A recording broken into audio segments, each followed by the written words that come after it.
Одним из удивительных явлений, постигших уму в наши дни, несмотря на то, что она находится на пике прегрешений и погони за мирскими благами, это то, что в ней появились люди, которые с различных трибун от имени шариата и ислама поднимают среди мусульман вопрос: в раю ли находятся родители пророка или в аду? Будто они вошли в рай, селись там, чтобы утверждать после этого, кто есть в раю, а кого там нет. За этой речью скрывается попытка отделить умму от подлинной связи с пророком. Если бы вопрос касался только родителей пророка, мы бы сказали, это просто ошибка. Но в то же время, возбужденные от гнева, используя всевозможные средства, мы слышим от них: родители пророка в аду.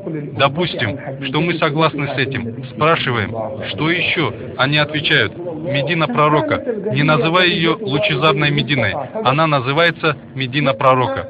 Понятно? Отец пророка, мать пророка и Медина пророка. Хорошо. Говоришь им о роде и потомстве пророка. Они тут же перебивают и говорят: не различай людей. Родственники пророка подобны обычным людям. Нет разницы между ними и простыми людьми. Что значит род пророка? Что значит это различие? Такого не было у нас до этого. Нет у родственников пророка особого достоинства. Хусейн подобен другим простым людям. Если ты будешь усердствовать в поклонении, то станешь таким же, как Хусейн. Удивительно. Хорошо. Ты закончил, спрашиваешь их?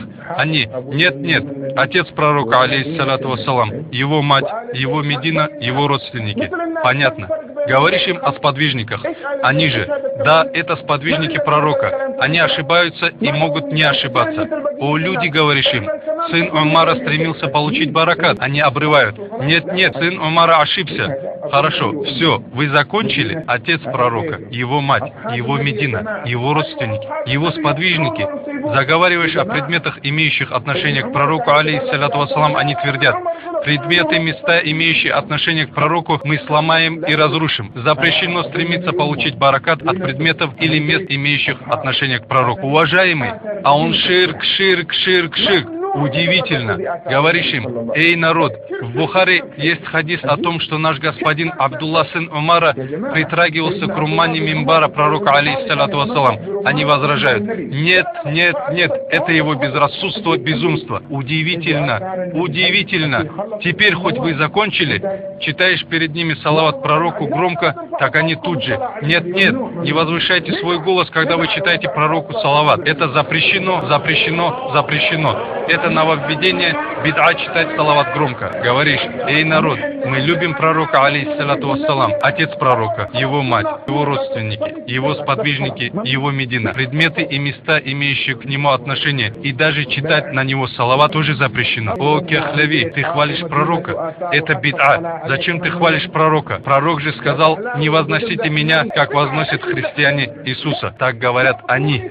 Выясняется, что за этим вопросом что-то скрывает. Если бы ими поднимался только вопрос о родителях пророка, мы бы сказали: бедняги, не поняли священные писания, не поняли шариатских доводов. Если бы вопрос касался только родственников пророка, мы бы сочли это за недопонимание. Подумали бы, что они побоялись чрезмерного возвышения родственников пророка. Если бы был вопрос только о восхвалении пророка, но каждый вопрос, связанный с пророком, он умер, галдят они. Он уже не может принести пользу или вред кому-либо. О, люди, когда мы направляемся в хиджаз, испытывая трудности, ощутить дух Мекки и собираемся посетить пророка, они говорят: нет, ни к обязанностям хаджа, ни к условиям хаджа, ни к желательным действиям хаджа не входит посещение пророка. Но кто сказал, что посещение пророка, саллаллаху алейхи вассалам, является обязанностью или условием хаджа? У хаджа есть обязанности, и они всем известны. Удивительно, за этим вопросом что-то кроется. И разногласия возникают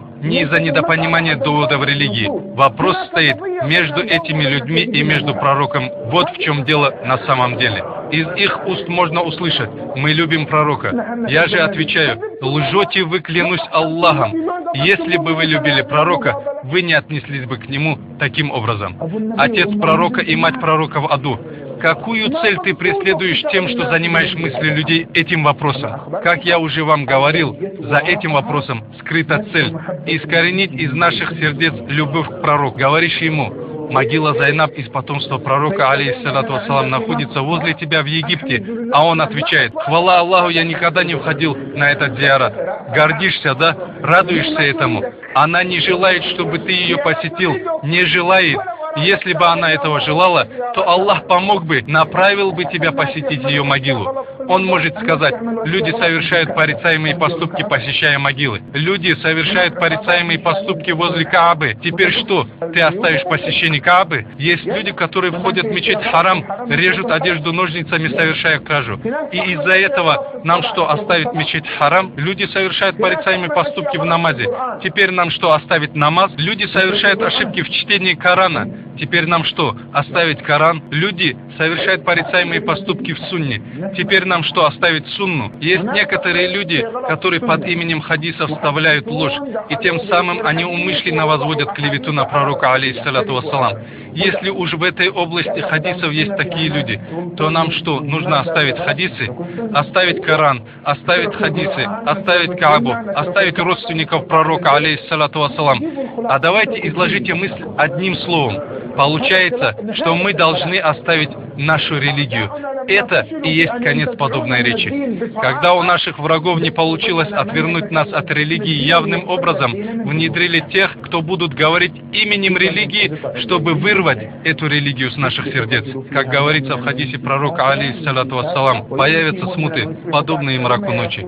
Человек будет верующим утром, а к вечеру может обратиться неверным. Или вечером он будет верующим, а к утру может стать неверным. Подвижники спросили: из-за чего это, о посланник Аллаха? Он ответил: человек будет продавать свою религию за ничтожные мирские блага.